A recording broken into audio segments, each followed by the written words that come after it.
بنورنا الدنيا وننشر في الفضاء أملا ونعلي عزم همتنا فمن طلب العلا وصل. الرحمن الرحيم. الحمد لله رب العالمين والعاقبة للمتقين والصلاة والسلام على سيد الأنبياء والمرسلين سيدنا وحبيبنا وحبيب رب العالمين محمد وعلى آله وأصحابه ومن هدى بهديه إلى يوم الدين.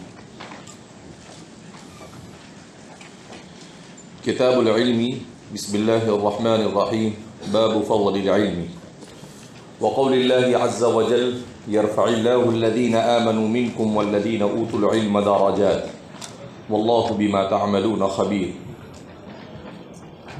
وقوله رب زدني علما. امام بخاری کی عادت اور طریقہ یہ رہا ہے کہ کتاب کو قائم کرنے کے بعد ابواب کو قائم کرتے ہیں اور ابواب کو قائم کرنے کے بعد آپ یا تو اس باب کے تحت آیات مبارکہ میں سے چند آیتوں کو ذکر کرتے ہیں اور اس کے بعد یا تو احادیث مبارکہ مسندہ کو لاتے ہیں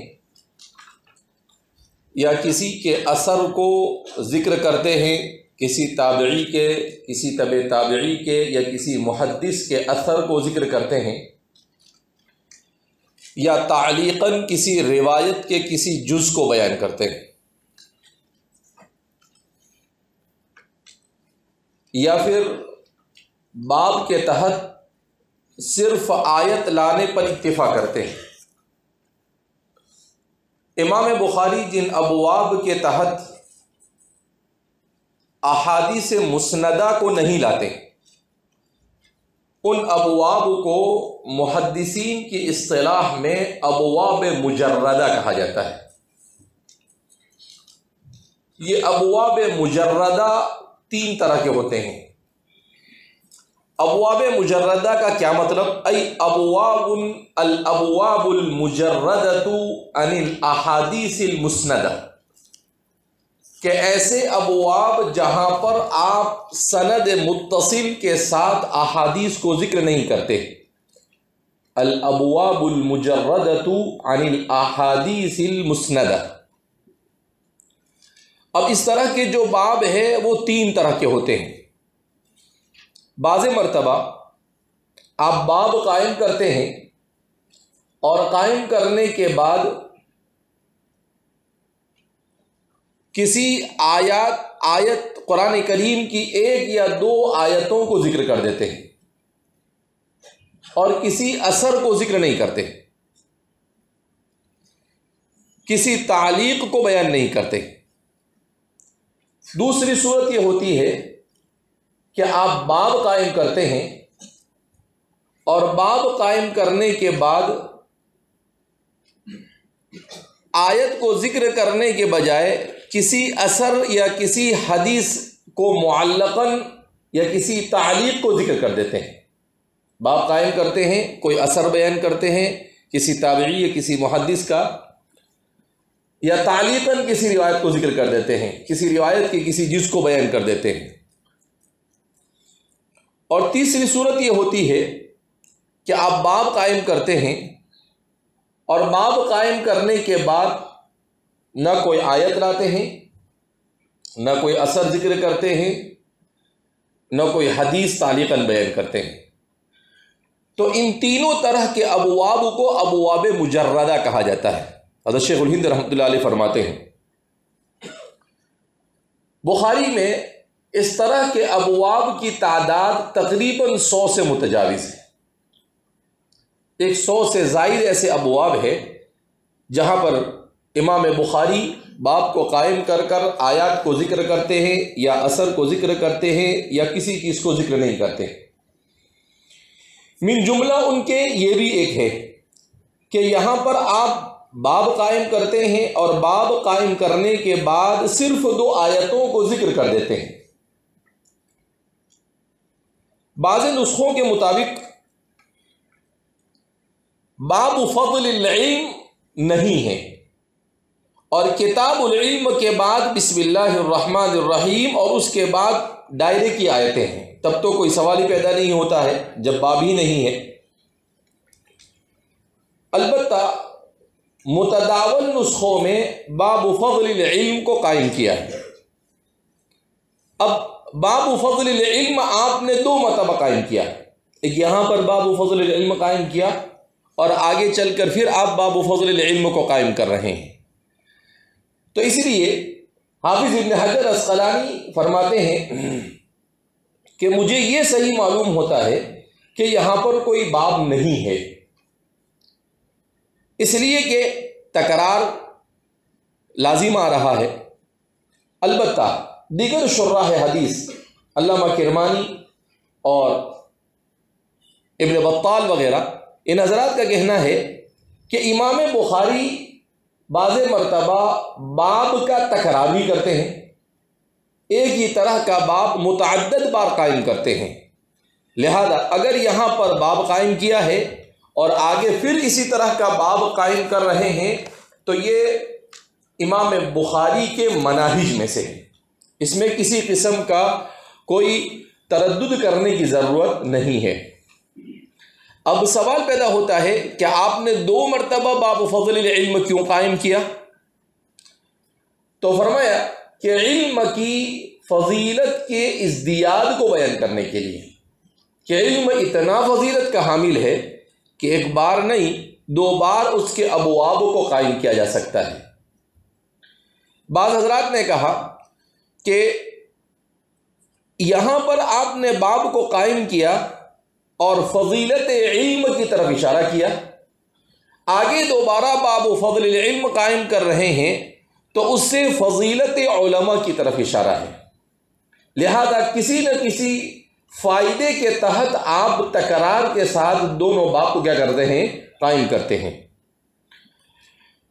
اب اس باب کے تحت یرفع اللہ الذین آمنوا منکم والذین اوتوا العلم درجات واللہ بما تعملون خبیر کو بیان کیا۔ ظاہر سی بات ہے ترجمۃ الباب بہت آسان ہے کہ یرفع اللہ الذین آمنوا منکم، اللہ تم میں سے جو مومن ہیں ان کے درجات کو بلند فرماتے ہیں، والذین اوتوا العلم درجات، اور جو لوگ جنہیں علم دیا گیا ان کے درجے کو اور بلند کرتے ہیں۔ اس کا مطلب یہ ہے کہ پہلے فضائل مومن کو بیان کیا گیا اور اس کے بعد عام سے خاص کو ذکر کرتے ہوئے فضائل علماء کو بیان کیا گیا۔ ایک بڑی اچھی بات حافظ ابن حجر عسقلانی بیان فرماتے ہیں کہ امام بخاری نے بھی قرآن کریم کے اسی اسلوب کو اپنے ابواب میں شامل کیا، اس طور پر کہ اللہ نے بھی یہاں پر الذین آمنوا منکم کہا، اس کے بعد اوتوا العلم کہا، لہذا آپ نے بھی پہلے باب الایمان قائم کیا اور اس کے بعد باب العلم قائم کیا۔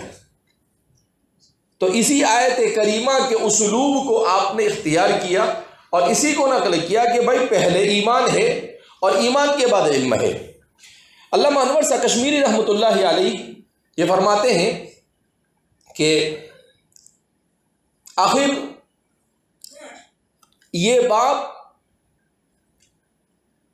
کتاب العلم کو کتاب الایمان اور کتاب الصلاۃ کے بیچ میں یا کتاب الطہارت کے بیچ میں کیوں ذکر کیا؟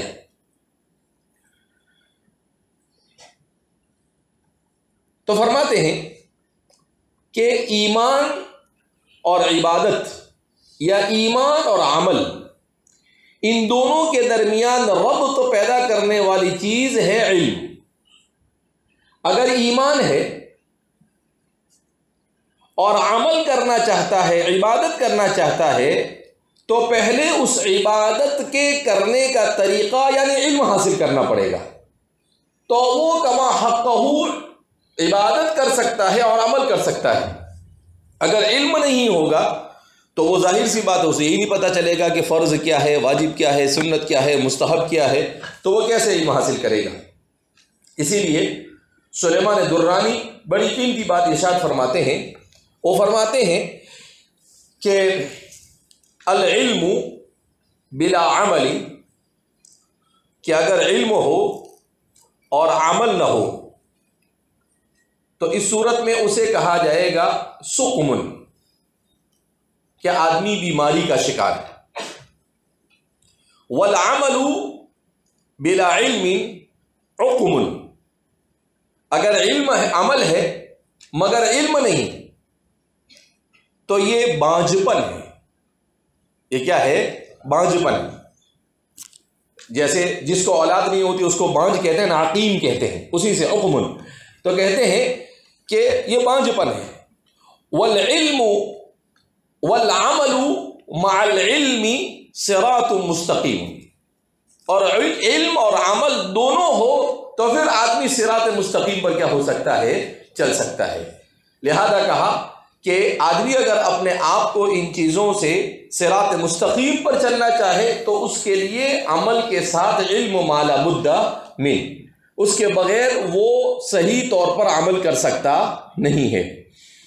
بہرحال تو امام بخاری نے یہاں پر اسی آیت کی ترتیب کو ملحوظ رکھتے ہوئے اور آیت کا بھی بڑا بہترین انتخاب کیا۔ واللہ بما تعملون خبیر، سورہ مجادلہ کی آیت نمبر 11، اس کے بعد دوسری آیت وقولہ تعالی رب زدنی علما، سورہ طٰہٰ کی 114 نمبر کی آیت ہے رب زدنی علما، اے میرے پروردگار میرے علم میں اضافہ فرما۔ تو فضل العلم یہاں سے کیسے ثابت ہوتا ہے؟ ترجمۃ الباب کیا ہے؟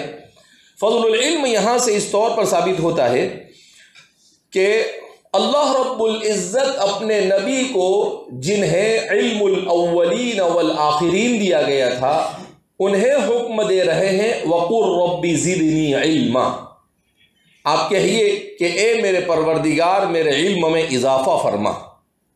تو ظاہر سی بات ہے علم اتنی فضیلت والی چیز ہے کہ خاتم الانبیاء والمرسلین، امام الانبیاء والمرسلین کو بھی کہا جا رہا ہے کہ آپ ازدیاد علم کی دعا کیجئے۔ تو اللہ رب العزت ویسے تو نہیں کہہ سکتے ہیں کہ آپ ازدیاد علم کی دعا کیجئے، تبھی کہیں گے جب کہ وہ فضیلت کا کیا ہو؟ حامل ہو۔ تو اس لیے فرما رہے ہیں کہ اس سے بھی علم کی فضیلت ظاہر ہوتی ہے۔ وقل رب زدنی علما، اے میرے پروردگار زدنی علما، میرے علم میں اضافہ فرما۔ جیسا کہ کہا گیا کہ یہ باب من جملہ ابواب مجردہ میں سے ہے کہ جس کے تحت کسی حدیث مسند کو آپ نے ذکر نہیں کیا۔ اب کیوں آپ نے ذکر نہیں کیا؟ تو اس سلسلے میں حافظ ابن حجر عسقلانی فرماتے ہیں کہ آپ کو آپ کی شرائط کے مطابق فضیلت علم کی کوئی روایت نہیں مل سکی، اس وجہ سے آپ نے ہو سکتا ہے کسی روایت کو ذکر نہ کیا۔ دوسرا احتمال امام کرمانی کے مطابق کہ علم سے متعلق فضیلت پر اتنی ساری روایتیں سے ہے کہ ان روایتوں میں سے کسی روایت کا انتخاب آپ کے لیے مشکل ہو گیا کہ یہاں کیا لاؤں، تو اس وجہ سے آپ نے کسی روایت کو ذکر کیا نہیں۔ بہرحال ہر گلے را بوست، ہر ایک کا اپنا سوچنے اور سمجھنے کا کیا ہوتا ہے؟ مزاج ہوتا ہے۔ قسطلانی ہے، عسقلانی ہے، کرمانی ہے، عینی ہے، یہ سب، اور علامہ انور شاہ کشمیری ہے، تو یہ سب ہمارے امام بخاری کے مسائل کو اور ان کی پہیلیوں کو سلجھانے کی کیا کرتے ہیں؟ کوشش کرتے ہیں۔ ہر ایک اپنے اپنے ذوق کے مطابق اس کو بیان کرتے رہتے ہیں۔ اب اس کے بعد دوسرا باب قائم کرتے ہیں، باب من سئل علما وهو مشتغل في حديثه فأتم الحديث ثم أجاب السائل۔ یہ باب کہ اگر کسی سے علم کا سوال کیا جائے اور وہ اپنی بات میں مشغول ہو تو وہ اپنی بات پوری کرے اور پھر سائل کا جواب دے۔ سب سے پہلے تو یہ کہ باب فضل العلم کے بعد اس باب کو لانے کی کیا وجہ؟ کسی اور باب کو ذکر نہ کر کر باب من سئل علما والے باب کو کیوں ذکر کیا؟ تو بڑی اچھی توجیح کی ہے بعض شراح حدیث نے. وہ کہتے ہیں کہ آیت کریمہ میں بیان کیا ربی زدنی علما، اے اللہ میرے علم میں اضافہ فرما. تو علم میں اضافے کی سب سے بہترین شکل یہ ہے کہ آدمی جس چیز کے بارے میں اسے پتہ نہ ہو وہ علماء سے سوال کرے. السؤال نصف العلم، اسی لیے کہا گیا کہ سوال کرنا یہ کیا ہے؟ نصف علم ہے. تو فرماتے ہیں کہ ازدیاد علم آپ کو چاہیے، علم کی فضیلت آپ کو حاصل کرنا ہے، تو گونگے کی طرح بیٹھے رہنے سے کام چلے گا نہیں. حلقے درس میں، حدیث کے حلقے میں نیند نکالنے سے کام چلے گا نہیں. ایسی غفلت کے ساتھ بیٹھے رہنے سے کام چلے گا نہیں. واحد حاضر جمع غائب سے کام چلے گا نہیں. چوکنا رہنا پڑے گا، اور جہاں کوئی بات سمجھ میں نہ آئے وہاں پر آپ کو سوال کرنا پڑے گا کہ یہاں پر یہ سمجھ میں آیا نہیں. تو فرماتے ہیں کہ اس سے آپ کے علم میں اضافہ ہوگا. اب آدمی کے ذہن میں سوال کم نہیں آتا، دو وجہ ہوتی. ایک تو یہ کہ حضرت کے پاس اتنا علم ہے کہ حضرت کو سوال بھی آیا اور جواب بھی سمجھ میں آ گیا. یعنی حضرت یعنی آپ، کہ آپ کے ذہن میں کوئی سوال آیا اور ماشاءاللہ آپ اتنا بہترین اوپر سے پڑھ کر آئے اور اتنا مطالعہ کر کر آئے، کتاب کا حاشیہ حل کر کر آئے، 2-4-5 شرح دیکھ کر آئے، رات میں سوئے نہیں، تو سوال بھی آپ کے ذہن میں آیا اور جواب بھی آپ نے ہی تلاش کر لیا. ماشاءاللہ بڑی اچھی بات ہے. تو ایک تو اس لیے سوال نہیں آتا ہے آدمی کے ذہن میں، اور دوسرا آدمی کے ذہن میں سوال اس لیے نہیں آتا ہے کہ وہ غفلت کے ساتھ بیٹھتا ہے، وہ بے حس ہے، اسے کچھ فرق پڑتا نہیں. سوال آوے بھی تو بولے جان دینا، کہیں کو ٹینشن لینے کا، تو ایسا کر کے کیا کرتا ہے وہ چھوڑ دیتا ہے. تو یہ وجہ ہوتی ہے سوال نہ آنے کی.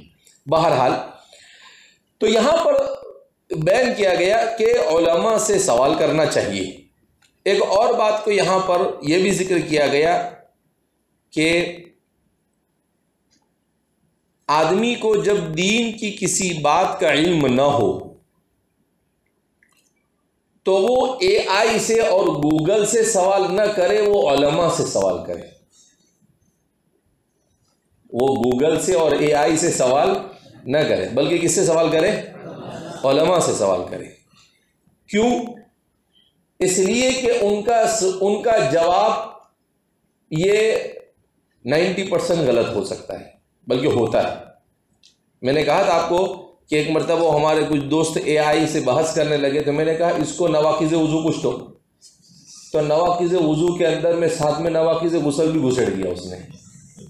تو میں نے کہا یہ نواقض وضو نہیں بتا سکتا ہے تو دوسرے سوال کا جواب یہ کیا دے گا؟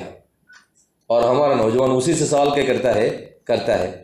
بلکہ اتنے ایڈوانس ہو گئے ہیں اپنے مسلمان نوجوان، جس کو تھوڑا بہت آ جاتا ہے، مفتی صاحب کو اور عالم صاحب کو پوچھیں گے اور پھر اس کے بعد اے آئی کے پاس جا کر، گوگل کے پاس جا کے اس کو ویریفائی کریں گے کہ بھئی یہ سوال صحیح ملا یا نہیں ملا. تو علماء سے، اسی لیے قرآن میں کہا فَاسْأَلُوا أَهْلَ الذِّكْرِ إِن كُنتُمْ لَا تَعْلَمُونَ. لہذا علماء سے سوال کرنے کا مزاج ہونا چاہیے. جہاں پر آدمی کو نہ سمجھ میں آئے وہ علماء سے کیا کرے؟ پوچھ لیا کرے. ہمارے والد صاحب کے ایک شاگرد کل آئے تھے تو وہ بتا رہے تھے کہ آپ کے والد صاحب اکثر ادب کی کتابیں پڑھاتے تھے، ہدایت النحو پڑھاتے تھے، مختارات پڑھاتے تھے، مقامات پڑھاتے تھے. تو ان کو ادب عربی کا بہت شوق تھا، اور سبق کے اندر میں وہ بار بار کہا کرتے تھے سأسافر إلى البلاد العربیہ، کہ میں انشاءاللہ بلاد عربیہ کا کیا کروں گا؟ سفر کروں گا. اور اللہ نے ان کو خود سفر کروائے. تو وہ بتا رہے تھے کہ سبق پڑھاتے اگر کوئی بات ان کو سمجھ میں نہیں آئے، یا بچے نے کوئی سوال کیا ان کو سمجھ میں نہیں آئے، تو وہیں سے اٹھ کر مولانا علی یوسف قاضی صاحب تھے، ان کے پاس چلے جاتے اور کہتے کہ حضرت یہ سمجھ میں نہیں آ رہا ہے کیا ہے. اس کی جھجک نہیں محسوس کرتے کہ طلبہ کیا کہیں گے اور طلبہ کیا نہیں کہیں گے.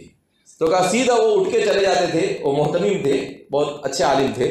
تو ان کے پاس چلے جاتے، ان کو پوچھ کر آتے تھے، اور اگر طالب علم نے بھی کوئی سوال کیا تو کہتے کہ بھائی میرے ذہن میں اس وقت اس کا کوئی جواب ہے نہیں. تو کہا اتنا محتاط رہتے تھے کہ سوال کیا ایسا نہیں پھٹک سے کچھ بھی ٹھوکم ٹھک جواب کیا کر دیا، دے دیا.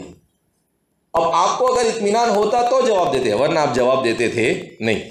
تو جیسے سائل کی ذمہ داری ہے کہ وہ نہ سمجھ میں آئے تو سوال کرے، ایسے ہی مسئول عنہ کی بھی ذمہ داری ہے کہ وہ صحیح جواب دے. ایسا نہیں کہ کچھ بھی اٹھا پٹک ٹھوکم ٹھاک کچھ بھی جواب کیا کر دے دے نہیں. میں نے کہا تھا نا اس سے پہلے بھی آپ کو کہ امام مالک سے سوال کیا، ایک سے دو سوال، تو ہر سوال کے جواب میں کہنے لگے وہ لا اعلم. تو ایک منچلا کھڑا ہوا، کہا کہ یہ کیا اٹھا کتنی دیر سے لا اعلم لگا رکھا ہے. تو آپ نے کہا لا اعلم نصف العلم. تو کیا ہے بول کام کر دینا. کہا کہ مجھے علم نہیں ہے، اس کا علم یہ بھی علم ہے. سمجھ میں آئی بات؟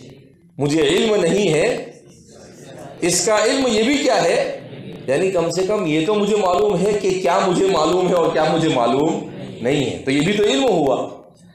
تو اس لیے فرما رہے ہیں کہ سوال. اب یہاں پر جو باب قائم کیا ہے اور جس حدیث کو ذکر کر رہے ہیں، اس حدیث کے اندر میں کہ سائل اللہ کے رسول صلی اللہ علیہ وسلم سے آ کر سوال کرتا ہے. آپ صلی اللہ علیہ وسلم ان کا سوال فوراً نہیں دیتے، جواب فوراً نہیں دیتے، بلکہ ان کے اپنی بات کو کنٹینیو کرتے ہیں. اپنی جو بات آپ کر رہے تھے اس بات میں آپ لگے رہتے ہیں. پھر جب اپنی بات سے فارغ ہوتے ہیں پھر اس کے بعد اس سائل کا کیا کرتے ہیں، جواب دیتے ہیں. تو اب سوال یہ پیدا ہوتا ہے کہ کیا سائل اگر سوال کرے تو مسئول عنہ کو فوراً جواب دینا چاہیے یا مسئول عنہ کو فوراً جواب نہیں دینا چاہیے؟ تو فرماتے ہیں کہ یہ موقوف ہے صورتحال پر کہ سائل اگر سوال کر رہا ہے تو اولاً تو سائل کو یہ چاہیے کہ وہ مشغول سے سوال نہ کرے، اس کی مشغولیت کو ختم ہونے کا انتظار کرے، اس کے بعد سوال کرے. مگر پھر بھی اگر اس نے سوال کر لیا تو اس کی صورتحال ایسی ہے کہ ایمرجنسی ہے. حضرت مولانا سعید الرحمن صاحب پالنپوری نور اللہ مرتضہ نے لکھا ہے کہ اگر ایمرجنسی ہے، مثلا میدان عرفہ میں ہے اور وہاں پر سوال کیا آپ کو، تو ظاہر سی بات ہے زیادہ وقت نہیں ہوگا اس کے پاس. تو اگر آپ کو معلوم ہے تو آپ کو فوراً جواب دینا چاہیے، پھر آپ کو اس کے پاس انتظار نہیں کروانا چاہیے. تو سائل کی سچویشن ایسی ہے کہ اسے کسی کام کی ایمرجنسی ہے، اس کے پاس وقت نہیں ہے، تو پھر مسئول عنہ پر واجب ہے کہ وہ فوراً جواب دے. اور اگر سائل سوال کر رہا ہے اور ایمرجنسی نہیں ہے، اس سوال کا جواب دینا فوراً ضروری نہیں ہے، اور مسئول عنہ یہ اپنی بات کو پورا کرے اور اس کے بعد جواب دے، جبکہ وہ دیکھے کہ سوال کرنے والے نے سوال کیا اور پھر وہ مجلس میں اطمینان کے ساتھ کیا ہو گیا ہے، بیٹھ گیا ہے، جیسا کہ راوی اعرابی صحابی ہے ان کے ساتھ ہو رہا ہے کہ وہ اطمینان سے بیٹھ جاتے ہیں. تو آپ صلی اللہ علیہ وسلم نے دیکھا کہ بھئی ایمرجنسی نہیں ہے، تو آپ نے فوراً جواب نہیں دیا، اپنی بات کو مکمل کیا اور پھر اس کے بعد کہا کہ بھئی کہاں ہے وہ سوال کرنے والے. پھر اس کے بعد آپ صلی اللہ علیہ وسلم نے جواب دیا. تو پہلی حدیث بیان کرتے ہیں، وَبِهِ قَالَ حَدَّثَنَا مُحَمَّدُ بْنُ سِنَانٍ قَالَ حَدَّثَنَا فُلَيْحٌ وَحَدَّثَنِي إِبْرَاهِيمُ بْنُ الْمُنذِرِ قَالَ حَدَّثَنَا مُحَمَّدُ بْنُ فُلَيْحٍ قَالَ حَدَّثَنَا أَبِي قَالَ حَدَّثَنِي هِلَالُ بْنُ عَلِيٍّ عن عطاء بن يسار عن أبي هريرة رضي الله عنه وعنهم أجمعين قال بينما النبي صلى الله عليه وسلم في مجلس يحدث القوم جاءه أعرابي فقال متى الساعة؟ فمضى رسول الله صلى الله عليه وسلم يحدث فقال بعض القوم سمع ما قال فكره ما قال، وقال بعضهم بل لم يسمع حتى إذا قضى حديثه قال أين أراه السائل عن الساعة؟ قال ها أنا يا رسول الله قال فإذا ضيعت الأمانة فانتظر الساعة فقال كيف إضاعتها قال إذا وسد الأمر إلى غير أهله فانتظر الساعة. روایت بیان کرتے ہیں امام بخاری اپنے شیخ محمد ابن سینان سے. یہ محمد ابن سینان ابو بکر البصری امام بخاری کے شیوخ میں سے ہے.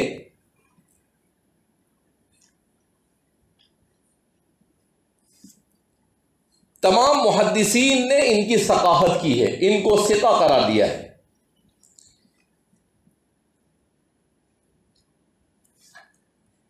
گویا ان کے معتبر ہونے پر کسی کو کوئی اعتراض نہیں، معتبر ترین راوی ہے.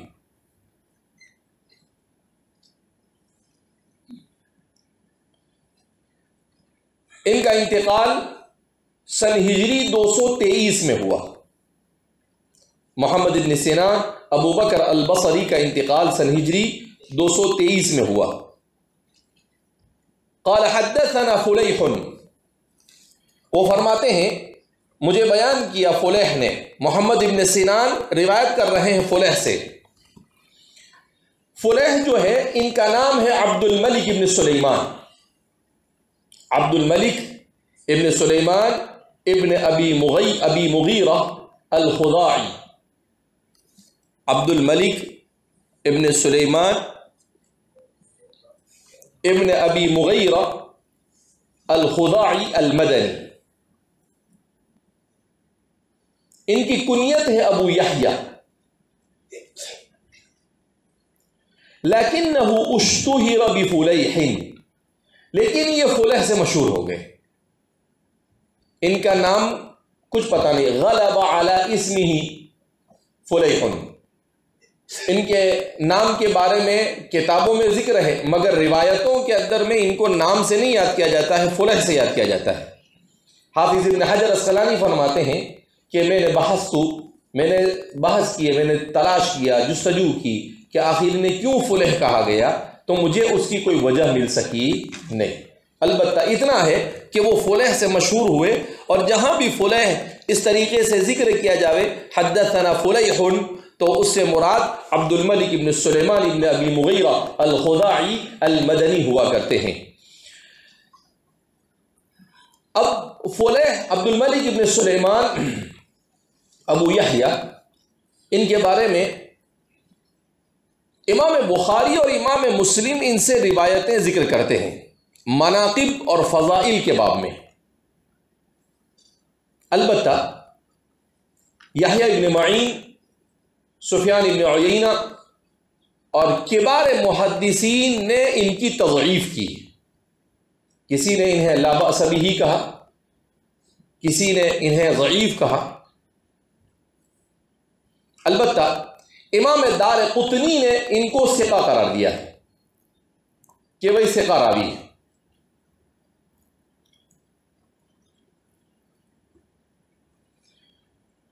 گویا ان کی ثقافت میں کلام ہے. البتہ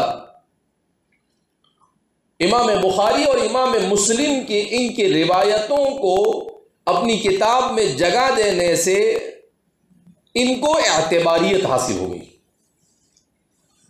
کہ ٹھیک ہے اگر کسی نے ضعیف کہا بھی ہے تو وہ اس درجے کا ضعف نہیں ہے جو حدیث کے ضعیف ہونے پر اثر انداز ہو. یہاں پر علامہ انور شاہ کشمیری رحمۃ اللہ علیہ نے ایک بڑی قیمتی بات ارشاد فرمائی.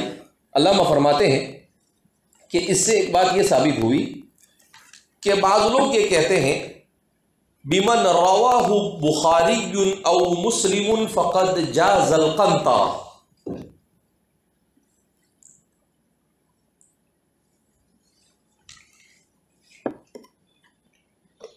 کہ امام بخاری اور امام مسلم جس سے روایت اپنی جامع میں کر دے گویا کہ وہ پل پار کر گیا. فقط تجاوز القنطرہ، کہا اس قاعدے پر نظر کرنی پڑے گی، اس لیے کہ بعض ایسے راویوں کی روایتوں کو امام بخاری اور امام مسلم نے ذکر کیا ہے جن کی طرف محدثین کی بڑی جماعت نے ضعف کا اشارہ کیا، لہذا صرف اس وجہ سے کسی راوی اور کسی روایت کے بارے میں یہ کہہ دینا کہ بھئی اس راوی کی روایت کو امام بخاری نے ذکر کیا ہے یا امام مسلم نے ذکر کیا ہے تو آنکھ بند کر کر ان کی روایت کو لے لیا جائے گا، کہا یہ درست نہیں۔ امام بخاری کے یہاں پر وہ راوی ثقہ ہے، دارقطنی نے بھی اس کی ثقاہت کی ہے، تو کچھ لوگوں کے ثقہ کہنے سے کسی نہ کسی درجے میں ان کے ضعف پر اثر آئے گا، لیکن سیدھا سیدھا ان کو ثقاہت کے درجے میں اور ثقہ راوی نہیں کہا جا سکتا ہے۔ بہرحال تو فلح کے سلسلے میں اس بات کو پیش نظر رکھنا ضروری ہے۔ حدثنا فلیح، ہا، اس ہا کو ہا تحویل کہتے ہیں۔ کیا کہتے ہیں؟ ہا تحویل۔ کیا مطلب ہا تحویل کا؟ کہ محدث جو ہے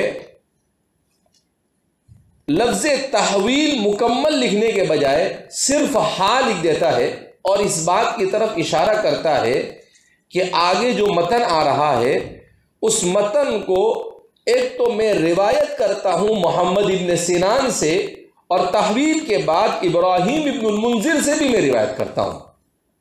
تو گویا کہ تحویل کے ذریعے سے تحویل سند کی طرف اشارہ ہوتا ہے کہ اس روایت کو بیان کرنے میں گویا کہ میرے پاس دو سند ہے، ایک تو وہ سند جس میں محمد ابن سنان اور حدثنا فلیح ہے، اور اس کے بعد ہاء تحویل کے ساتھ اپنی دوسری سند کو ذکر کرتے ہیں، حدثنی ابراہیم ابن المنذر قال حدثنا محمد ابن فلیح، یعنی اوپر تو فلیح کے ساتھ ذکر کیا تھا، لیکن یہاں پر جب آئے تو محمد ابن فلیح سے، فلیح کے صاحبزادے سے روایت نقل کر رہے ہیں، اور وہاں پر فلیح نے روایت کیا تھا محمد ابن سنان سے، اور یہاں پر محمد ابن فلیح یہ روایت، ان کی روایت کو ابراہیم ابن المنذر سے روایت کر رہے ہیں۔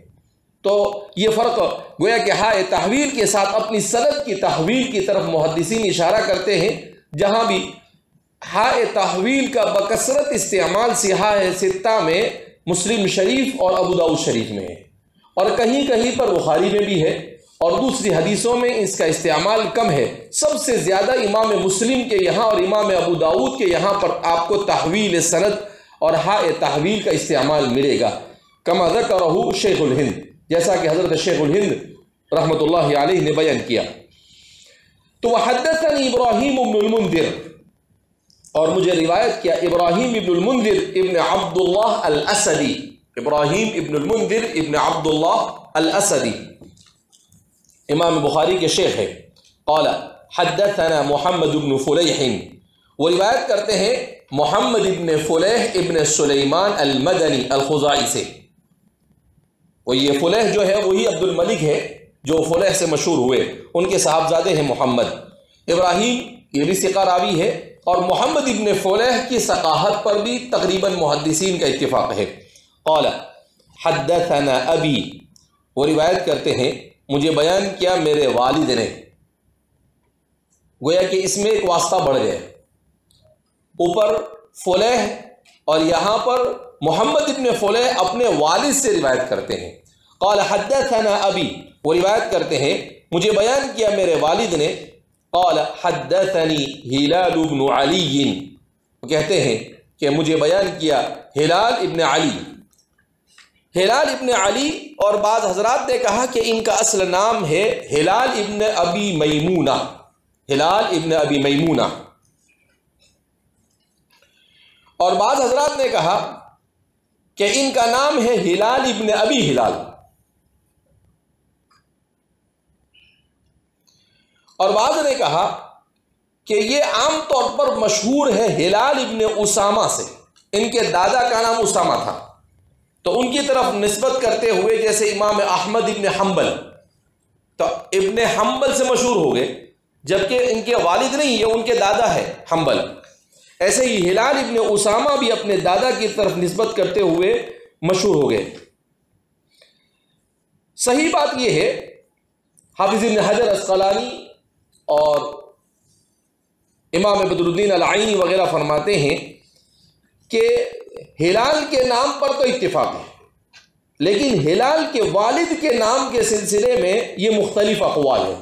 کسی نے ان کے والد کا نام علی بیان کیا، کسی نے ان کے والد کو ابو میمونہ ان کی کنیت بیان کیا، کسی نے ان کی کنیت ابو ہلال ذکر کیا، اور کسی نے ان کی شہرت ہلال ابن اسامہ سے بیان کیا۔ تو بعض لوگوں کو یہ گمان ہوا کہ یہ الگ الگ 4 ہلال ہے، کہ ہلال ابن علی الگ ہے، ہلال ابن ابی میمونہ الگ ہے، ہلال ابن ابی ہلال الگ ہے، اور ہلال ابن اسامہ الگ ہے۔ تو حافظ ابن حجر اسقلانی فرماتے کہ نہیں، والکل واحد، کہا کہ یہ 4 ہلال نہیں ہے، ایک ہی ہلال ہے، مگر ایک ہلال کے والد کی نسبت کیا ہو رہی ہے، بدل رہی ہے۔ کسی نے ان کو ابو میمونہ سے یاد کیا، کسی نے ان کے نام علی سے یاد کیا، کسی نے ان کو ابی ہلال سے یاد کیا، اور کسی نے ان کے سلسلے میں کہا کہ وہ ہلال ابن اسامہ سے۔ تو یہ ورنہ یہ ہے ایک ہی، لہذا جن لوگوں نے یہ کہا کہ یہ 4 ہلال ہے، اس میں سے ہلال ابن علی ہے، تو یہ درست نہیں ہے۔ صحیح یہ ہے کہ ان کے سلسلے میں جو امام بخاری کو صحیح معلوم ہوا وہ یہ ہے کہ ہلال ابن علی۔ تو حدثنی ہلال ابن علی، وہ فرماتے ہیں ہمیں بیان کیا ہلال ابن علی نے عن عطاء ابن یسار، وہ روایت کرتے ہیں عطاء ابن یسار الہلالی سے، مولا میمونہ، حضرت میمونہ رضی اللہ تعالی عنہا ام المؤمنین کے کیا تھے، آپ آزاد کردہ غلام تھے۔ اور عطاء ابن ابی یسار من فقہاء السبعۃ المدینہ، مدینہ کے فقہاء 7 میں ان کا شمار ہوتا ہے۔ حضرات کبار صحابہ رضوان اللہ تعالی عنہم اجمعین کے انتقال کے بعد اور صغار صحابہ کی اکثریت کے مدینہ سے دوسری جگہوں پر منتقل ہو جانے کے بعد مدینہ منورہ میں جب بھی کوئی مسئلہ درپیش ہوتا تو 7 فقہاء کی طرف مراجعت کی جاتی تھی، سعید ابن المسیب کی طرف، عطاء ابن یسار کی طرف، عبد الرحمن قاسم ابن عبد الرحمن ابن ابی بکر کی طرف، اور اس کے علاوہ اور دوسرے، تو ان 7 فقہاء 7 جو فقہاء 4 سے پہلے مدینہ منورہ کے اندر میں مشہور ہوئے، ان فقہاء میں عطاء ابن یسار کا شمار ہوتا ہے۔ آپ فقیہ بھی تھے، محدث بھی تھے، مفسر بھی تھے، لغت کے بھی امام تھے، ہر فن مولا تھے، حالانکہ تھے کون؟ آزاد کردہ غلام۔ کیا تھے؟ آزاد کردہ غلام۔ یرفع اللہ بہذا الکتاب اقواما ویضع بہ آخرین۔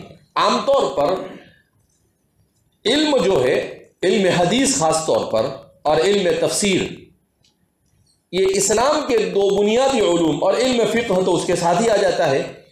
ان علوم کی ترویج میں حضرات صحابہ کے آزاد کردہ غلاموں کا بہت بڑا رول ہے۔ کیوں؟ اس لیے کہ حضرات صحابہ اور ان کی اولاد یہ جہاد فی سبیل اللہ میں مشغول تھی، دنیا کے چپے چپے تک اسلام کو پہنچانے کا انہوں نے اپنے آپ کو مکلف کیا، تو اس میں مشغول تھے۔ تو اس زمانے میں ان کے جو غلام ہوتے تھے یا آزاد کردہ جو غلام ہوتے تھے، وہ کیا کرتے تھے؟ صحابہ سے علم حاصل کرتے تھے، اور پھر ان کے ذریعے سے علم کیا ہو گیا؟ بہت عام ہوا۔ بہرحال عطاء ابن یسار کا اسی میں شمار ہوتا ہے۔ عن ابی ہریرہ، وہ روایت کرتے ہیں راویۃ الاسلام سیدنا و سید هذه الامہ، حضرت ابو ہریرہ رضی اللہ تعالیٰ عنہ سے۔ حضرت ابو ہریرہ رضی اللہ تعالیٰ عنہ، ان کے نام کے سلسلے میں حضرات محدثین کے یہاں پر 40 اقوال ہیں، زیادہ نہیں، کتنے اقوال ہے؟ 40، کہ ان کا نام کیا تھا۔ لیکن جو راجح قول ہے وہ ہے عبد الرحمن بن صخر، کہ آپ کا نام عبد الرحمن تھا، لیکن غلب علیہ ابو ہریرہ تھا، آپ کے نام پر ابو ہریرہ، آپ کی کنیت یہ کیا ہو گئی تھی؟ مشہور ہو گئی۔ اب آپ کو کیوں ابو ہریرہ کہا جاتا تھا؟ تو اس کے دو واقعے بیان کیے جاتے ہیں۔ ایک واقعہ بیان کیا جاتا ہے کہ حضرت ابو ہریرہ رضی اللہ تعالیٰ عنہ اصلاً یمن کے تھے، اسی لیے حضور نے فرمایا کہ الایمان یمانی والحکمت یمانیۃ۔ تو حضرت ابو ہریرہ کا تعلق یمن سے تھا۔ قبیلے دوس آپ کا قبیلہ تھا، آپ کے قبیلے کے سردار حضرت ابو طفیل عامر یہ اللہ کے رسول صلی اللہ علیہ وسلم کے ہاتھوں ایمان لائے تھے مکہ مکرمہ میں ابتدائی زمانے میں۔ آپ صلی اللہ علیہ وسلم نے ان کو بھیجا، کہا جاؤ اپنی قوم کو ایمان کی دعوت دو۔ وہ آئے اور اپنی قوم کو ایمان کی دعوت دی تو ایک بھی ایمان نہیں لائے۔ ان کو بڑا غصہ ہے، یمن سے واپس آئے مکہ اور آپ صلی اللہ علیہ وسلم سے کہنے لگے کہ حضور قبیلے دوس کی ہلاکت کی دعا کرو۔ کیا کہنے لگے؟ قبیلے دوس کی ہلاکت کی دعا کرو۔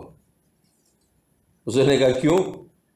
کہا میں ان قبیلے کا سردار ہوں، میں جا کے ان کو سمجھا رہا ہوں تو ایک بھی سمجھنے کو تیار نہیں۔ ایک تو کوئی اللہ کا رجل نشید ہوتا ہے، کوئی نہیں سمجھ رہا ہے، کہا یہ سب ختم ہو جائے ایسی دعا کرو۔ تو آپ صلی اللہ علیہ وسلم نے حضرت اللہم اہدی دوسا، اے اللہ قبیلے دوس کو ہدایت عطا فرما۔ حضور نے جنہوں نے حضور کو پتھر مار کر زخمی کیا اس کے لیے، ان لوگوں کے لیے حضور نے ہدایت کی دعا کی، تو قبیلے دوس کے لیے آپ کیسے بد دعا کر سکتے تھے؟ تو اللہ کے رسول صلی اللہ علیہ وسلم نے ہاتھ اٹھائے اور کہا اللہم اہدی دوسا، اے اللہ قبیلے دوس کو ہدایت عطا فرما۔ تو حضرت ابو طفیل عامر فرماتے ہیں کہ میں نے تو آپ کو یہ کہا کہ ان کی ہلاکت کی دعا کو اور آپ ان کی ہدایت کی دعا کر رہے ہیں۔ تو حضور نے کہا سمجھ جائیں گے وہ، اب جاؤ تم۔ اور پھر اللہ رب کے رسول صلی اللہ علیہ وسلم نے ان کو ایک کرامت دی۔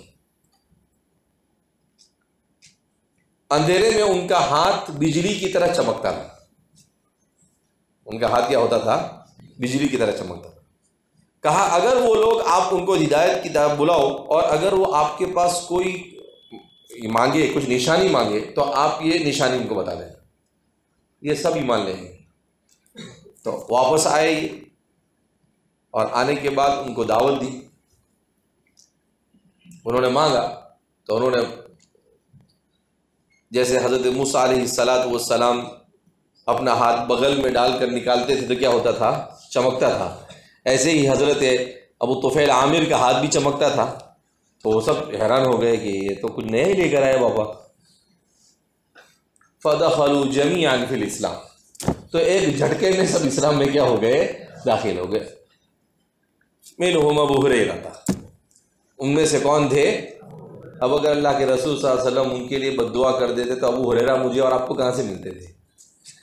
اس لیے حضور نے دعا، حضور کو معلوم تھا اللہ رب العزت نے فیصلہ کر رکھا تھا کہ بھئی اس میں تو ابو ہریرہ ہے ہمارے، ان کے لیے کیسے بد دعا ہو سکتی ہے؟ بہرحال پھر اس کے بعد مکہ کے حالات خراب ہوئے، پھر اللہ کے رسول صلی اللہ علیہ وسلم مدینہ چلے گئے، پھر مدینہ میں جنگوں پر جنگیں ہوتی رہی، اس لیے آ نہیں سکے۔ لیکن ایک مرتبہ حضرت ابو ہریرہ فرماتے ہیں کہ آپ صلی اللہ علیہ وسلم کی وفات سے تقریباً 2.5-3 سال پہلے انہوں نے، ان کے سردار نے کہا کہ اگر ایمان کو سیکھنا ہے، اسلام کو سیکھنا ہے تو ایسے ہی گھر پہ بیٹھے رہنے سے کام چلنے والا نہیں، اپنے کو سب کو مدینہ جانا پڑے گا۔ تو پورا قبیلہ مدینہ آنے کے لیے کیا ہو گیا؟ تیار ہو گیا۔ آسان کام نہیں تھا، آدمی کی کھیتی باڑی، آدمی کا کھانا پینا، رہن سہن، آدمی ایک جگہ سیٹ ہو جاتا ہے تو، لیکن وہ سب کیا ہو گئے؟ تیار ہو گئے۔ تو یہ پورا اللہ کے رسول صلی اللہ علیہ وسلم خیبر میں تھے، اس وقت وہاں پر پہنچے فتح خیبر کے موقع پر۔ آپ صلی اللہ علیہ وسلم نے قبیلے دوس کو خیبر کے مال غنیمت میں سے حصہ بھی دیا، اور پھر وہاں سے اب اللہ کے رسول صلی اللہ علیہ وسلم کی خدمت میں مشکل سے 2 سے 2.5 سال رہے ابو ہریرہ۔ کتنے؟ 2 سے 2.5 سال۔ مگر مدرسہ نبوت کا سب سے ممتاز شاگرد، اللہ کے رسول صلی اللہ علیہ وسلم کے ساتھ ایسی ملازمت اختیار کی، لازمہ ملازمۃ تامہ۔ وہ فرماتے ہیں کہ میں جیسے شکاری کیسا شکار کے تلاش کے اندر میں ہوتا ہے، کہا میں اللہ کے رسول صلی اللہ علیہ وسلم کے حجرے کے پاس ایسے ہی بیٹھا رہتا تھا کہ کب حضور نکلے اور میں ساتھ میں ہو جاؤں۔ جہاں حضور نکلے میں ساتھ ہو جاتا تھا، جب تک کہ گھر پر واپس نہیں جاتے تھے میں پیچھا چھوڑتا تھا نہیں۔ حضرت ابو ہریرہ رضی اللہ تعالیٰ عنہ، حضرت ابو ہریرہ رضی اللہ تعالیٰ عنہ کے سلسلے میں مستشرقین کی ایک بڑی جماعت نے بڑے اعتراضات کیے، کہا کہ لے ابو ہریرہ کا نام ہی نہیں معلوم، نام نہیں معلوم تیرے کیا ہے؟ بولے شخصیت ہی نہیں، بولے یہ ایسے ہی ابو ہریرہ کے نام سے محدثین نے روایتوں کو کیا کیا ہے، نقل کر دیا ہے، ورنہ ابو ہریرہ نام کی کوئی شخصیت ہی نہیں تھی، تیری شخصیت کا وجود نہیں رہے گا، لیکن ابو ہریرہ تھے، ہے اور قیامت تک رہیں گے انشاءاللہ۔ تو حضرت ابو ہریرہ رضی اللہ، اب اچھا کیسے اعتراض کرتے کہ ان کے نام کے بارے میں تو 40 قول ہے، ارے بھائی 40 نے 80 ہو، لیکن ان کی شخصیت کا تذکرہ پورے طور پر کتب احادیث میں، مناقب میں، ہر جگہ پر ملتا ہے، تو آپ کیسے انکار کر سکتے ہیں؟ لہذا ایک عرب عالم ہے، انہوں نے کتاب لکھی ہے دفاع عن ابی ہریرہ، کیا لکھی ہے؟ دفاع عن ابی ہریرہ، اور مستشرقین نے حضرت ابو ہریرہ پر جتنے اعتراضات کیے اور تمام کے تمام اعتراضات کا جواب دیا۔ تقریباً 800 صفحے کی کتاب ہے جو حضرت ابو ہریرہ کے دفاع میں لکھی گئی، اور سائز بھی کون سی؟ آپ کی ہدایت کی سائز، صرف حضرت ابو ہریرہ ایک ایک سوال کو اٹھاتے ہیں ان کے، اور اس کا ایسا پوسٹ مارٹم کرتے ہیں کہ مستشرقین کو سیدھا قبرستان میں پہنچا دیتے، بالکل محقق انداز میں۔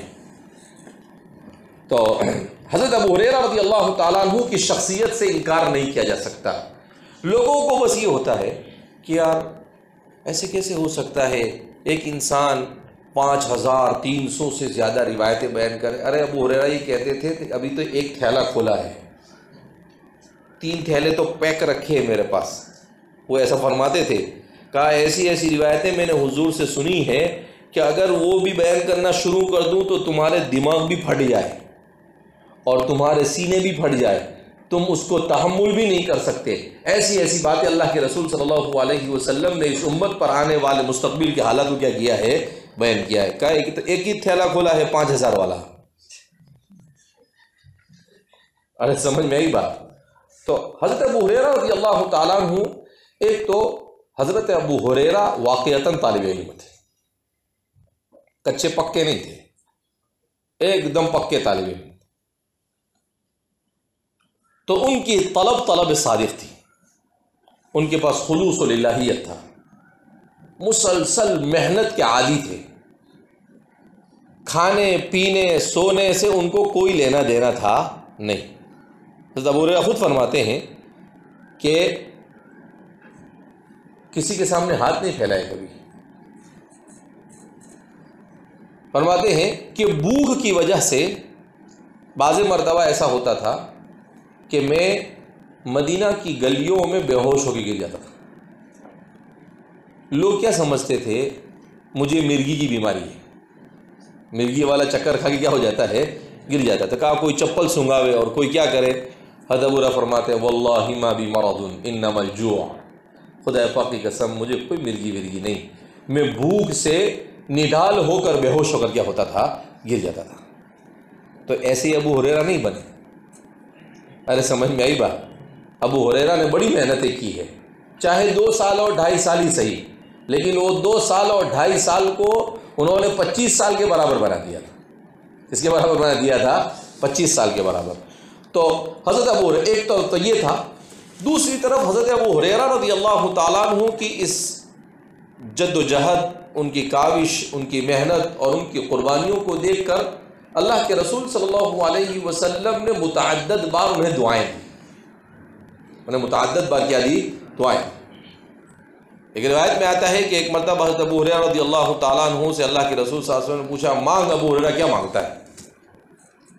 آپ صلی اللہ علیہ وسلم کبھی کبھی وجد میں آ جاتے تھے، آپ پر ایک کیفیت طاری ہوتی تھی، تو اس موقع پر آپ صحابہ سے کہتے تھے مانگ بھائی تو کیا مانگتا ہے، وہ تو جو سامنے صحابی بیٹھا ہو ان کا کام بن جاتا تھا۔ تو حضرت ابو ہریرہ رضی اللہ تعالیٰ نے کہا کہ بس میں تو یہ چاہتا ہوں کہ آپ سے جو سنوں وہ بھولوں نہیں، آپ سے جو سن لوں وہ میں بھولوں، مجھے تو یہی چاہیے، کیونکہ ان کے ذہن و دماغ پر اللہ نے سوار کیا تھا، انا نحن نزلنا الذکر وانا لہ لحافظون کا انہیں مظہر بنانا تھا اللہ نے، لہذا انہوں نے کہا، تو اللہ کے رسول صلی اللہ علیہ وسلم نے کہا کہ اچھا ابو ہریرہ اپنا دامن پھیلاؤ، ابو ہریرہ اپنا دامن پھیلایا، کہا اس کو سمیٹ لو، سمیٹ لیا، کہا جا آپ کبھی کچھ بھولے گا نہیں۔ تو حضرت ابو ہریرہ فرماتے ہیں اس دن سے جو کچھ سنتا تھا بھولنا بھی چاہتا تھا نہیں بھولتا تھا، حضور کی کسی بات کو سن لیتا تھا، اس کے بعد اگر میں بھولنے کی بھی کوشش کروں تو میں بھول سکتا نہیں، ایسا میرا ذہن و دماغ۔ بعض روایتیں ان کی آئے گی تو 2-2 3-3 صفحے کی روایت، اور ابو ہریرہ 10 بار نہیں سنتے تھے، اور میرے اور آپ کی طرح جیسے ہم لوگوں نے فالو یاد کیا ہے نا، کیا کہتے ہیں رٹا مار کے، ایسے رٹا وٹا بھی مارتے تھے نہیں، بس ابو ہریرہ کے دماغ کو اللہ رب العزت نے ایسا کھول دیا تھا کہ ایک مرتبہ سنتے تھے تو یاد ہو جاتا تھا، ایسا بے مثال حافظہ۔ ویسے بھی اہل عرب کے حافظے مشہور تھے، اور پھر ابو ہریرہ کے اس حافظے مضبوط حافظے پر اگر رسول اللہ صلی اللہ علیہ وسلم کی دعا لگ جائے تو پھر اس کے کہنے ہی کیا، نور علی نور یہدی اللہ لنورہ من یشاء۔ تو حضرت ابو ہریرہ رضی اللہ تعالیٰ عنہ کو اللہ کے رسول اسی لیے کہتے ہیں کہ آدمی محنت جد و جہد سب کرے، اور اس کے ساتھ ساتھ اپنے بزرگوں کی دعا لینے کی کوشش کرے۔ ایک ہے دعا کی درخواست کرنا، اور دوسرا ہے استاد یا بزرگوں یا والدین کی دعا حاصل کرنا، دونوں میں بڑا فرق ہے۔ ایک طرح حضرت دعا فرمائیں، یہ دعا اتنا اثر نہیں کرتی ہے جتنا اثر آپ ان کی خدمت کر کر، ان کو خوش کر کر ان سے کوئی دعا حاصل کر لیں، اس کا جو اثر ہوتا ہے تو پھر اس سے ابو ہریرہ تیار ہوتے ہیں، اس کا جو اثر ہوتا ہے تو پھر اس سے عبداللہ ابن عباس تیار ہوتے ہیں، اس کا جو اثر ہوتا ہے تو اس سے عبداللہ ابن مسعود تیار ہوتے ہیں، اس کا جو اثر ہوتا ہے تو اس سے ابوبکر صدیق تیار ہوتے ہیں۔ یہ سب کیا تھے؟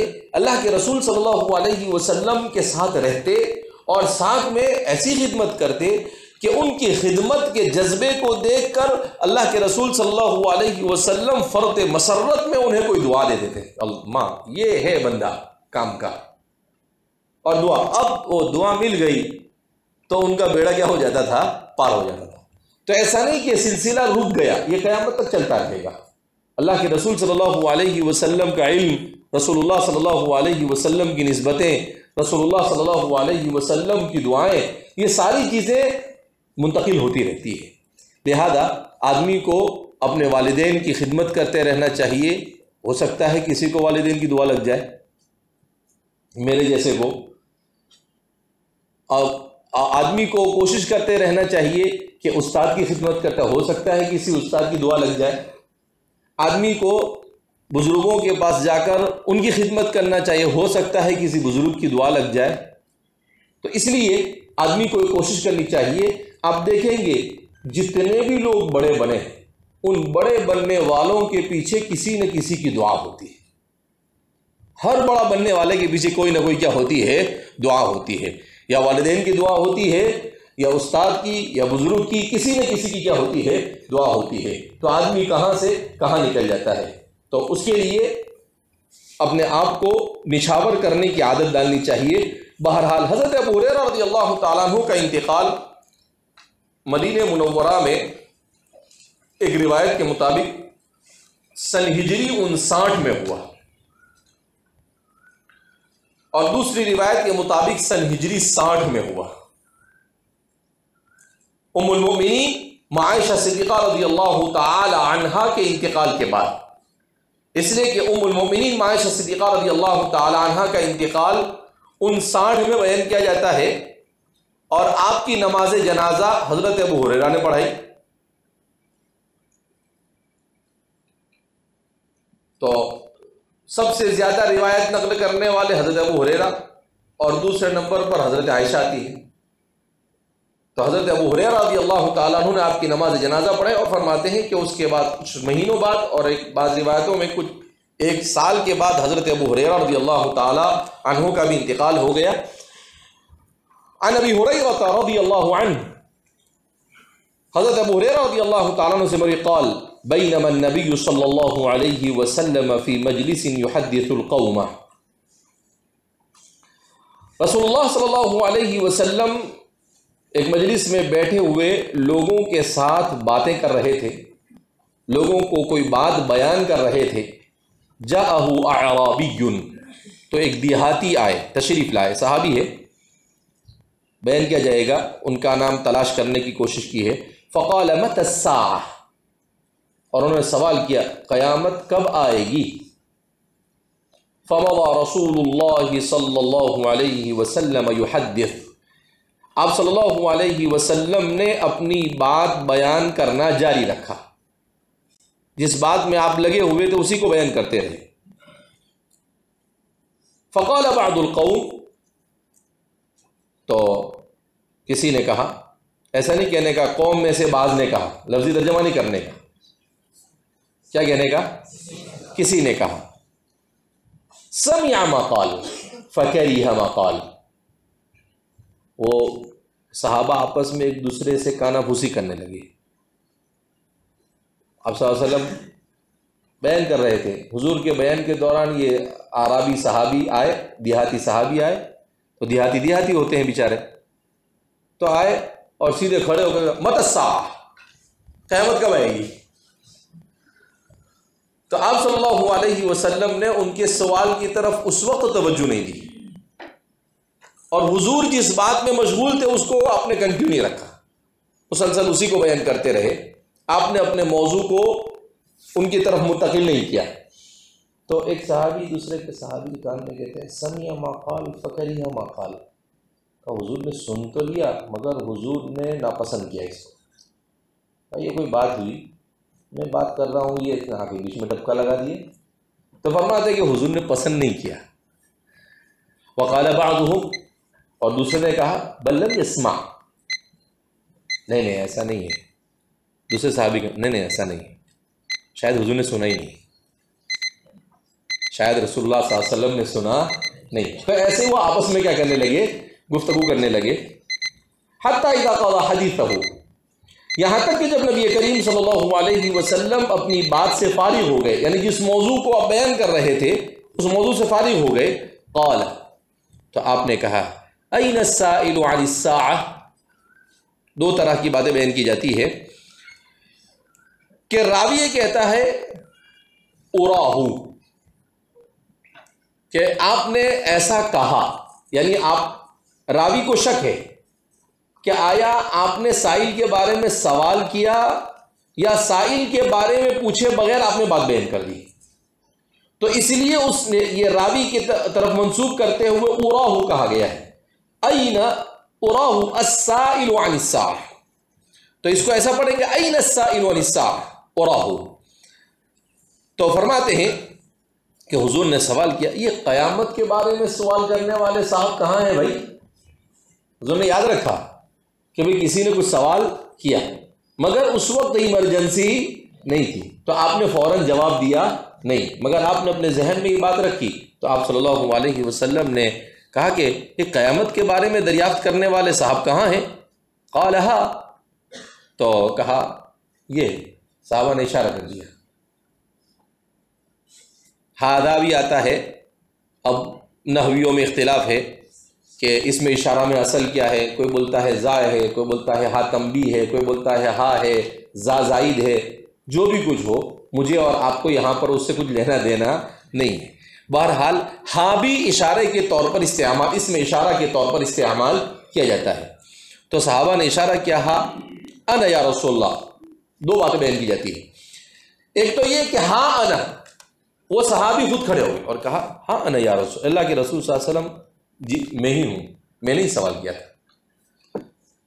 تو بعض نے کہا کہ یہ ہاں تنبیہ کے لیے، اور بعض نے کہا کہ یہ ہاں اشارہ کے لیے، کہ وہ آدمی میں ہی ہوں جس کے بارے میں آپ پوچھ رہے ہیں۔ قال، دیہاتی تھے، لیکن ٹھیک ہے سوال کر لیا بیچ میں اچانک آ کر، لیکن باادب ہے، اس لیے کتنا اچھا جواب، ہاں انا یا رسول اللہ، اے اللہ کے رسول صلی اللہ علیہ وسلم، بندہ حاضر ہے، جس کو ہم اردو میں ایسے کہتے ہیں، بندہ کیا ہے؟ حاضر ہے۔ قال، تو آپ صلی اللہ علیہ وسلم نے کہا فَإِذَا ضُيِّعَتِ الْأَمَانَةُ فَانْتَظِرِ السَّاعَةَ، جب امانتیں ضائع کی جانے لگے تو قیامت کا انتظار کر۔ فَقَالَ كَيْفَ إِضَاعَتُهَا، تو وہ صحابی پوچھنے لگے کہ امانتوں کے ضائع ہونے کا کیا مطلب، امانت کیسے ضائع ہوگی؟ قال، تو آپ صلی اللہ علیہ وسلم نے ارشاد فرمایا اذا وسد الامر الى غیر اہلہ فانتظر الساعہ، جب معاملے کو نااہل کے سپرد کر دیا جائے تو پھر تو قیامت کا انتظار کر۔ تھے ذہین صحابی، ان کو معلوم کہ بھئی امانت کے تو بہت مطلب ہو سکتے ہیں، امانت کے مطلب امانت میں خیانت کرنا بھی ہوتا ہے، امانت کا مطلب ذمہ داری بھی ہوتا ہے، تو یہاں کیا مطلب ہوگا؟ تو انہوں نے خاموشی اختیار نہیں کی، انہوں نے فوراً سوال کیف اضاعتها، اللہ کے رسول صلی اللہ علیہ وسلم امانت کے اضاعت کا کیا مطلب ہے، آپ اس کو وضاحت کیجئے۔ تو آپ صلی اللہ علیہ وسلم نے کہا اذا وسد الامر الى غیر اہلہ فانتظر الساعہ، کہ جب معاملے کو نااہلوں کے سپرد کیا جاوے تو فانتظر الساعہ، تو آپ قیامت کا انتظار کرو۔ بہرحال تو اس پوری روایت میں یہ ہے کہ اللہ کے رسول صلی اللہ علیہ وسلم کی خدمت اقدس میں اعرابی آتے ہیں اور وہ قیامت کے بارے میں سوال کرتے ہیں۔ اب آپ صلی اللہ علیہ وسلم سے قیامت کے بارے میں جبریل بھی آ کر پوچھتے ہیں۔ آگے ایک روایت آئے گی مسلم شریف کے اندر میں، آپ پڑھیں گے، جس میں آتا ہے طلع علینا رجل شدید بیاض الثوب، کہ ہم بیٹھے ہوئے تھے کہ اچانک ایک آدمی آیا بالکل سفید کپڑے پہنے ہوئے، لا يعرف منا احد، ہم میں سے کوئی ان کو جانتا تھا نہیں، ولا يظهر علیہ اثر السفر، اور سفر کے آثار بھی ان پر نظر آ رہے تھے، یعنی نہ تو مدینہ کا نظر آ رہا تھا اور نہ مسافر نظر آ رہا تھا۔ عجیب تھا، اگر مدینہ کا ہوتا تو ہم میں سے کوئی پہچانتا، لیکن ہم میں سے کوئی پہچان بھی نہیں رہا تھا، اور اگر سفر سے آیا تو آثار سفر اس کے اوپر ہونے چاہیے تھے، تو کوئی آثار سفر بھی نہیں تھے۔ فتقدم، آگے بڑھا، وَأَلْحَقَ رُكْبَتَيْهِ بِرُكْبَتَيْ رَسُولِ اللَّهِ صلی اللہ علیہ وسلم، اور بالکل حضور کے قریب پہنچ کر اپنے گھٹنوں کو حضور کے گھٹنے سے ملا کر کیا ہو گئے؟ بیٹھ گئے۔ وَجَعَلَ يَسْأَلُ، اور سوال کرنا شروع کر دیا، مَا الْإِيمَانُ مَا الْإِسْلَامُ مَا الْإِحْسَانُ، اور وہاں پر ایک سوال کی مَتَى السَّاعَةُ، قیامت کب آئے؟ تو وہاں پر حضور نے کچھ اور جواب دیا، یہاں ان کو کچھ اور جواب دیا، ایک اور موقع پر ایک صحابی نے پوچھا، ان کو کچھ اور جواب دیا، ایک اور موقع پر پوچھا مَتَى السَّاعَةُ، تو کچھ اور جواب دیا۔ تو یہ کیسا کہ سوال ایک اور جواب الگ الگ، ایسا کیوں؟ تو فرماتے ہیں کہ اللہ کے رسول صلی اللہ علیہ وسلم سائل کے حالت کو دیکھ کر جواب دیتے تھے۔ جبریل تھے، اس لیے حضور نے کہا کہ بھئی جو سوال کرنے والا ہے اسی کو زیادہ معلوم ہے کیا ہے۔ وہاں حضور نے یہ نہیں کہا کہ ضیعت الامانہ، نہیں کہا، کیونکہ آپ کو معلوم تھا کہ بھئی ہم سے زیادہ جبریل کو معلوم ہے، لہٰذا حضور نے فوراً کہا۔ اسی لیے صحابہ کو ڈاؤٹ بھی ہوا کہ بھئی یہ کیسا، حضور کہہ رہے ہیں کہ بھئی سائل جو ہے اسی کو زیادہ پتہ ہے سب چیزوں کے بارے میں، اور پھر انہی سے معلوم بھی کر رہے ہیں وہ بھی۔ تو آپ صلی اللہ علیہ وسلم سائل کی حالت کو دیکھ کر آپ کیا کرتے تھے؟ جواب دیتے تھے کہ سائل کون ہے اور سائل کے ذہن میں کیا چل رہا ہے، اس کے جس کو آج کل کی زبان کے اندر میں آپ صلی اللہ علیہ وسلم فیس ریڈنگ کے ماہر تھے، یعنی چہرے کو پڑھ لیتے تھے کہ اس آدمی کے چہرے سے پتہ چل رہا ہے کہ اس کے دل و دماغ میں یہ چل رہا ہے، تو پھر آپ اسی اعتبار سے کیا کرتے تھے؟ جواب دیتے تھے۔ تو سوال ایک ہوتا تھا، مگر سائل کی کیفیت اور حالت کے مطابق آپ صلی اللہ علیہ وسلم نے مختلف جواب دیے۔ یہاں پر آپ صلی اللہ علیہ وسلم نے سب سے پہلا تو یہ مضى رسول اللہ یحدث، حضور نے ان کی بات کی طرف التفات نہیں کیا اور اپنی گفتگو کو بدستور جاری رکھا۔ تو اس کا مطلب یہ ہے کہ اگر سائل بیچ میں اچانک کوئی سوال کرے تو ضروری نہیں کہ اس سوال کا جواب دیا جائے. اگر ممکن ہے اور جیسا کہ کہا گیا ایمرجنسی جیسی کیفیت ہے تو جواب دے, اور اگر ایسا نہیں ہے تو مسئول عنہ کے لیے اختیار ہے کہ وہ بعد میں اس کا کیا دے, لیکن جواب دے. لیکن جواب دینا کیا ہے, بہرحال ضروری ہے. تو صحابہ آپس میں بات کرنے لگے ایک دوسرے سے کہ حضور کو پسند نہیں آیا. کچھ کہنے لگے کہ نہیں ایسا نہیں ہے, آپ صلی اللہ علیہ وسلم شاید اپنی بات کر رہے تھے تو حضور کے کان میں اس کی بات گئی نہیں, حضور نے سنا ہی نہیں. بہرحال لیکن بات یہ تھی کہ ایسا نہیں تھا, آپ صلی اللہ علیہ وسلم نے سن لیا تھا, البتہ جو بات چل رہی تھی اسے منقطع کر اس کا جواب دینا آپ نے مناسب سمجھا نہیں. حتیٰ اذا قضى حدیثہ, جب اپنی بات پوری کی, قال این اراہ, کہاں ہے بھائی وہ آدمی قیامت کے بارے میں؟ تو انہوں نے کہا کہ میں ہوں اللہ کے رسول صلی اللہ علیہ وسلم. تو پھر حضور نے کہا اذا ضیعت الامانہ فانتظر الساعہ. اب کیا قیامت کی ایک ہی علامت اور ایک ہی نشانی ہے؟ کہا نہیں, قیامت کی بے شمار علامتیں اور نشانیاں ہیں, جس کو اشراط الساعہ کے عنوان سے بھی جانا جاتا ہے, جس کو کتاب الفتن کے عنوان سے بھی جانا جاتا ہے.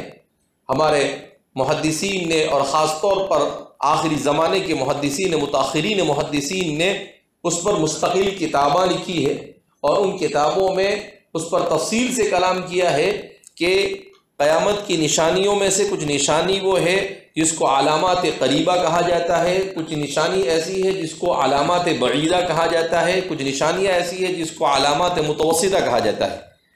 بعض مرتبہ دو قسم کی تقسیم کی کہ کچھ علامات اس سے ایسی ہے جن کو علامات صغرا کہا جاتا ہے, اور کچھ علامات ایسی ہے جن کو علامات کبرا کہا جاتا ہے. علامات صغرا یہ ہر زمانے میں کمی زیادتی کے ساتھ پیش آتی رہتی ہے, اور علامات کبرا یہ قرب قیامت واقع ہوگی, قیامت سے پہلے, جیسا کہ کچھ روایتوں کی روشنی میں علماء نے لکھا ہے کہ علامات کبرا تقریباً 11 ہے. تو وہ علامات کبرا ہے سورج کا مشرق کے بجائے مغرب سے طلوع ہونا. اللہ کے رسول صلی اللہ علیہ وسلم نے بیان کیا حضرت عیسیٰ علیہ السلام کا نزول, امام مہدی کا ظہور, دجال کا نکلنا, دابۃ الارض کا نکلنا, اور اسی طریقے سے یاجوج و ماجوج کا نکلنا. تو یہ ساری چیزیں آپ صلی اللہ علیہ وسلم نے اس کو علامات کبرا کہا جاتا ہے. یہ بڑی بڑی علامتیں ہیں جو قرب قیامت واقع ہوگی, ترتیب کے ساتھ. اس کی ترتیب میں تھوڑا بہت اختلاف ہے, ترتیب کے ساتھ واقع ہوگی. بہرحال اس کی ترتیب جو شروع ہوتی ہے اس ترتیب کے سلسلے میں بیان کیا گیا ہے کہ علامات کبرا میں سب سے پہلی جو علامت ہے وہ علامت ہے مہدی. علامات کبرا میں سب سے پہلی علامت اور سب سے آخری علامت ہے سورج کا مشرق کے بجائے مغرب سے نکلنا. یہ آخری علامت, جب وہ مغرب سے نکل جائے گا پھر ختم بات. اسی لیے اس کو کہتے ہیں نہایت العالم, اینڈ آف دا ورلڈ, کہ اب دنیا کیا ہو جائے گی. تو اس کو کہیں گے لاسٹ ڈے آف ورلڈ, دنیا کا کون سا دن ہوا, آخری دن ہوگا. پھر اس کے بعد بہت سارے لوگ توبہ کریں گے, لا تقبل توبتہم, ان کی توبہ بھی قبول کی جائے گی نہیں. تو اس طریقے سے اس کے بیچ میں دوسری علامتیں ظاہر ہوتی رہے گی کہ مہدی آئیں گے اور ملاحم ہوں گے, ملاحم کبرا ہوں گے, بڑی بڑی جنگیں ہوں گی. ان جنگوں میں کبھی ان کا پلہ بھاری کبھی ان کا پلہ بھاری ہوگا, ایسا چلتا رہے گا. اور پھر اس کے بعد دجال آئے گا, پھر اس کے بعد حضرت عیسیٰ علیہ السلام آئیں گے, اور پھر دجال کو کیا کریں گے آپ, ختم کریں گے. دابۃ الارض آئے گا, یاجوج و ماجوج اس کے بعد آئیں گے. تو اللہ کے رسول صلی اللہ علیہ وسلم نے ان سب سے پناہ مانگی. آپ صلی اللہ علیہ وسلم نے ان چیزوں سے کیا مانگی ہے, پناہ مانگی ہے.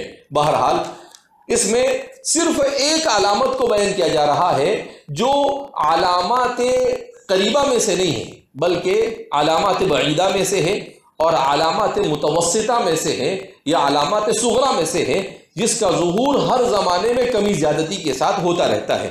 لیکن جیسے جیسے قیامت کے قریب ہوتا جائے گا ویسے ویسے اس میں اضافہ ہوتا چلا جائے کہ نااہل لوگ, جیسے ہمارے ہندوستان میں کون بیٹھا ہے, یہ نااہل ہے. ادھر ٹیمپو بیٹھا ہے, وہ نااہل ہے. تو دیکھیں ہر جگہ پر ایسے لوگ بیٹھے ہوئے ہیں کہ ایک سے بڑھ کر ایک بیوقوف. ایک سے بڑھ کر ایک پاگل.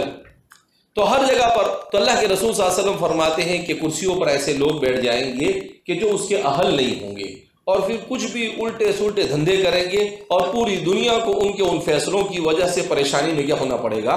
مبتلا ہونا پڑے گا.